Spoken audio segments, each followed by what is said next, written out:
Marieta Rivero. Marieta, bienvenida. Buenos días. Después de años nos reencontramos. Así es, años, como tú bien lo dices. Y uno me sorprende porque hemos hablado y es como que lo hubiéramos hecho hace 10 años, ¿no? Porque Marieta es hija del general Rivero. ¿Por qué no resumes tú la historia de tu papá, que creo que lo puedes hacer mejor que yo? Bueno, buenos días a toda tu audiencia. Sí, efectivamente tenemos una lucha de hace muchos años. Mi padre es el general Juan Rivero Lazo.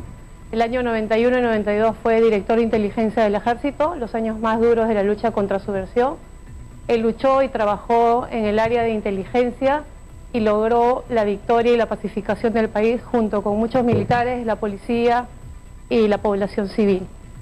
A raíz de que García Sayán, cuando fue ministro de Justicia, se allana muchos casos de derechos humanos, muchos de ellos malintencionados o creados, es que se comienza a hacer una persecución a muchos militares, dentro de ellos mi padre. Ahora, durante todos estos años ha demostrado su inocencia, ya que el único cargo que le argumentan a él es que por su calidad de director de inteligencia tenía que haber conocido hechos de terceras personas, ¿no? Es decir, se refieren a las acciones de Martín Rivas y el Grupo Colina, ¿no? El denominado Grupo Colina y estos hechos lamentables, porque justamente en juicio a mi padre le piden que sea colaborador eficaz para que él diga que hubo una política de aniquilamiento y no respeto a los derechos humanos dentro del ejército. Y mi padre dijo que él no podría mentir porque es la verdad. Es decir, en un momento, Marieta, lo que nos está diciendo es tremendo, porque si tu padre decía sí, Fujimori sabía de todo esto y él se libraba, salía de la cárcel y continuaba con su vida al lado de su familia, que es lo que no ha tenido estos 22 años. Y él dijo que no. Curiosamente, para la incredulidad o asombro de mucha gente, mi padre nunca conoció a Fujimori, porque nunca estuvo ni siquiera cerca ni nada, porque el cargo que él ocupaba era de director de inteligencia del ejército y es un cargo de asesoramiento al comandante general. Así es, efectivamente, el IDL junto con la Fiscalía le solicitaron ser testigo en el caso Fujimori y que él diga esto, justamente que hubo una política de aniquilamiento.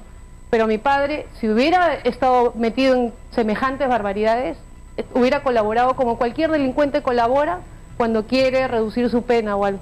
Pero mi padre, en su calidad de director de inteligencia y con una carrera brillante y toda su trayectoria respetada por toda la institución, no podía haber sustentado semejante mentira, ya que está probado que cuando ocurrieron estos hechos mi padre ni siquiera estuvo en el país. Estuvo en los Estados Unidos en conferencias americanas explicando cómo se estaba luchando y venciendo el terrorismo, justamente. Entonces es increíble, y además, paréntesis, que mi padre nunca ha estado en ningún caso de enriquecimiento ilícito, ni corrupción, ni ligado a Montesinos bajo ningún tipo de casos de corrupción, por si acaso, porque siempre hay que examinar quién es persona por persona y no se le puede atribuir estos cargos. El tema es que a tu padre lo han sentenciado en el caso de Barrios Altos por autoría inmediata. Autoría inmediata, porque la Fiscalía tenía que sostener una línea de mando y han forzado una figura para que mi padre sea un nexo por el cargo que él ocupaba para los altos mandos y los agentes de inteligencia. A pesar de que se ha demostrado en juicio, lo que pasa es que los jueces y los fiscales no saben cómo funciona el ejército. A mi padre no tenía un cargo de operaciones, era un cargo de asesoramiento y análisis de inteligencia. Deberían de contratar o informarse de expertos para que sepan cuál era la labor de mi padre y no tenía cómo ordenar ese tipo de cosas. Dicen, no era posible que Martín Rivas y su grupo hicieran lo que hicieron sin que supiera el jefe de inteligencia del ejército. Bueno, esa es una elucubración que no está probada, y no solamente no está probada, sino que se han utilizado documentos falsos, que justamente te quería comentar, que se han utilizado documentos falsos y cómo han pasado tantos años y hemos podido demostrar. ¿Cómo se llamaba la operación famosa? La famosa operación Zipango es un documento que el Estado peruano acaba de reconocer ante la Comisión Interamericana, que es un documento apócrifo, porque se presentó un simple papel. Eso es lo que me llamó la atención a mí. Había una fotocopia de un documento, pero nunca se entregó el original y se dijo que el original existía. Pero han pasado no sé cuántos años y nunca se acreditó. Ahora tú dices que ya... Bueno, está acreditado, Nicolás, y te digo que tengo acá el informe número 109-2001 JUS, donde el Estado peruano ha reconocido ante la Comisión Interamericana, ante estas denuncias nuestras, que el plan Zipango no existe y lo único que tienen era un papel en fotocopia que nunca se pudo hacer ningún tipo de peritaje porque un papel en fotocopia no tiene ningún valor probatorio, no tiene firma ni sello. En juicio, sin embargo, mi padre le solicitó al Ejército y a la Dirección de Inteligencia que revisaran y analizaran esa fotocopia y le han contestado en actas en el proceso que ese documento no pertenece al Ejército ni tampoco guarda las formas. Pero lo más importante ahora es que la misma justicia peruana ante la comisión ha reconocido que no existe. Y lo más grave de eso, que a mi padre lo han sentenciado en el caso Barrios Altos, donde lo tuvieron 12 años preso con prisión preventiva. Ha sentenciado a la jueza Villaoní y toda esa sala, delante de nuestro, porque nosotros hemos sido audiencia, diciendo que tenían el documento original guardado en una bóveda. Ha mentido esa sala para sentenciar con un documento falso, pruebas falsas. Mi padre no estaba en el país. Pero Nicolás, en realidad eso lo vamos a ver en su tiempo y en su momento, y pido a la comisión que ya se pronuncie porque el caso de mi padre está para resolverse. ¿Cuántos años? Porque lo que ocurrió en el caso de tu padre, yo recuerdo, porque de eso hablamos en su momento, porque era insólito lo que estaba pasando. Es decir, todo proceso tiene una duración que debe ser razonable. Entonces se ha establecido que una persona no puede estar más de 36 meses preso cuando el caso es complejo. Es decir, 3 años.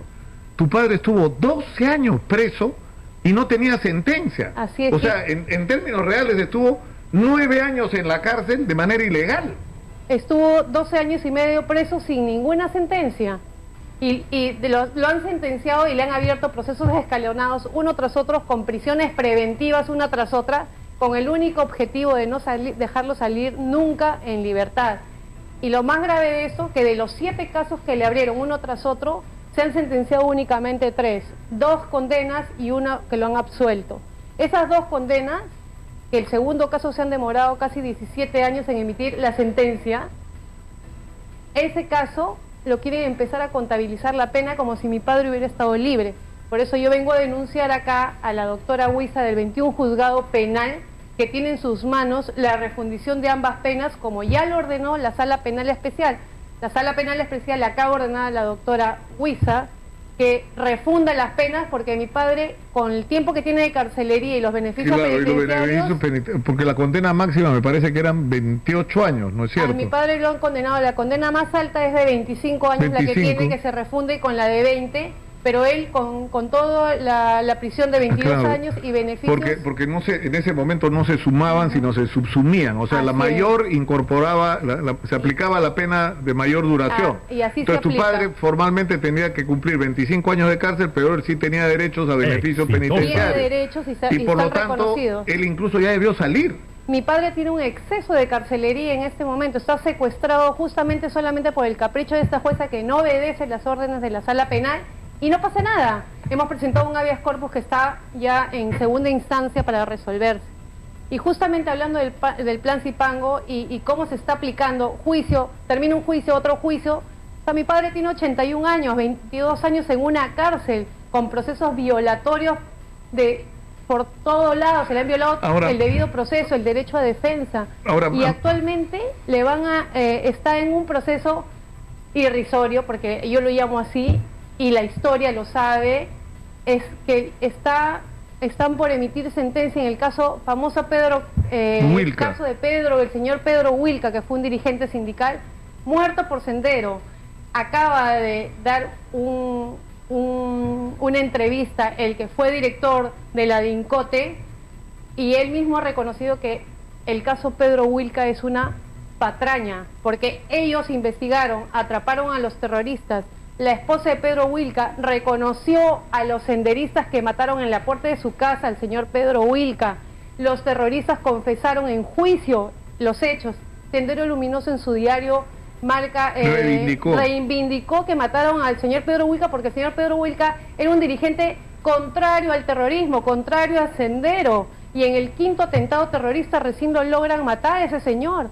Luego han venido las ONGs convenientemente a trastocar la historia, como muchos otros casos, a decir, y ahora la señora Wilca salió a decir, yo creo que manipulada por estos señores, a decir que ya no fue y él no fue Sendero, sino fueron las fuerzas del orden. Que ha sido las fuerzas del orden, o sea, el Estado peruano mató a su esposo. Exitosa. Y sin que haya juicio, porque como les estoy demostrando, aún ni siquiera se ha terminado el juicio, el Estado peruano ya pagó indemnizaciones por esas muertes supuestamente ejecutadas por el Estado peruano, porque así lo dijo García Sayán cuando fue a declararse culpable.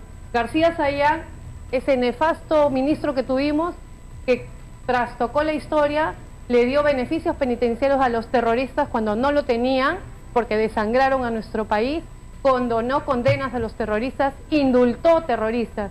Sin embargo, tuvo todo un aparato de ensañamiento contra todos los militares que nos defendieron. Ahora, ahí hay un tema que es bien espinoso y que es difícil de tratar por el sesgo con el que se han manejado lamentablemente las cosas todos estos años. Por ejemplo, la imagen que tiene mucha gente, y yo lo he discutido, dicen por ejemplo, si Fujimori estuviera en el poder ya le hubiera metido a balazos a estos manifestantes, y eso como una visión que no corresponde a la realidad, porque la mayor cantidad de lo que se pueden calificar ejecuciones extrajudiciales no ocurrieron en el gobierno de Fujimori. Ocurrieron en el gobierno de Fernando Belaúnde, que fue cuando más gente murió como producto de la guerra contrasubversiva, y durante el gobierno de Alan García, el primero, ¿no? O sea, el segundo gobierno de Belaúnde y el primero de García. Sin embargo, cuando entra Fujimori al gobierno, en el propio ejército y en la policía se había producido un proceso de aprendizaje de lo mal que se habían hecho las cosas, de lo mal que habían funcionado, y de la necesidad de usar la inteligencia, separar a la población en el campo de los senderistas, y eso empezó a tener éxito con la formación de las autodefensas. Es decir, esa imagen de que en el gobierno de Fujimori primó la violación a los derechos humanos en la guerra contra la subversión, no se corresponde con no con la verdad de lo que hizo o no hizo el gobierno, sino con la verdad de lo que estaba pasando en el ejército sobre todo, y en la Policía Nacional. Es decir, el Grupo Especial de Inteligencia captura a Abimael Guzmán y a casi toda la cúpula sin disparar un solo balazo, sin matar a nadie. Justamente, Nicolás, qué bueno que toques ese tema, porque como te había comentado, justamente mi padre, en su calidad de director de inteligencia en esos años, sus primeras recomendaciones de inteligencia era salvaguardar los derechos humanos de la población en la lucha contra terroristas. Las recomendaciones eran asistir con la presencia del fiscal cada vez que se tenía que capturar a terroristas. Esas eran las recomendaciones de mi padre. Entonces es indignante que lo hayan involucrado por su cargo solamente para hacer una especie de línea de mando sin ninguna prueba. Y en el caso Wilca, el fiscal argumenta, el único sustento de acusación es que él era director de inteligencia. Pero curiosamente, mi padre, cuando muere el señor Pedro Wilca, mi padre ya no era director de inteligencia, estaba en otro cargo fuera de la dirección de inteligencia.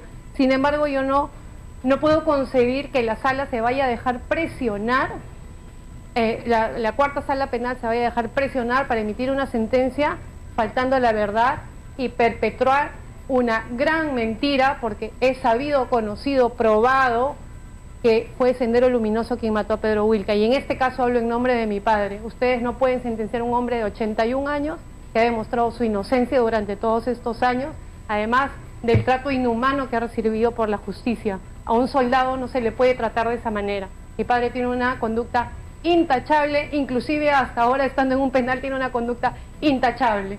Y hago ese llamado, por favor, señores de la cuarta sala, miren bien a quién van a sentenciar. No pueden perpetuar semejante barbaridad con un ser humano.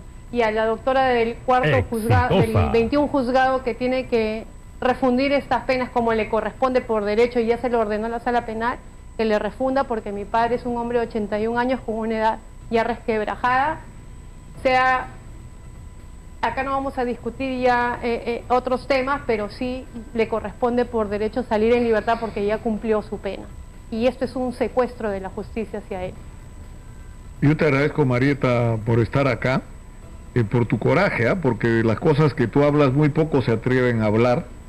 Hay una especie de temor a salir y plantear estos temas sobre la mesa, y porque me parece increíble, después de tantos años, que sigas con la misma fortaleza peleando por tu padre, por lo que tú consideras justo. Y seguiré porque es un hombre que se lo merece, es un hombre que luchó por el país, estamos orgullosos de él, te digo así, padre, estamos orgullosos.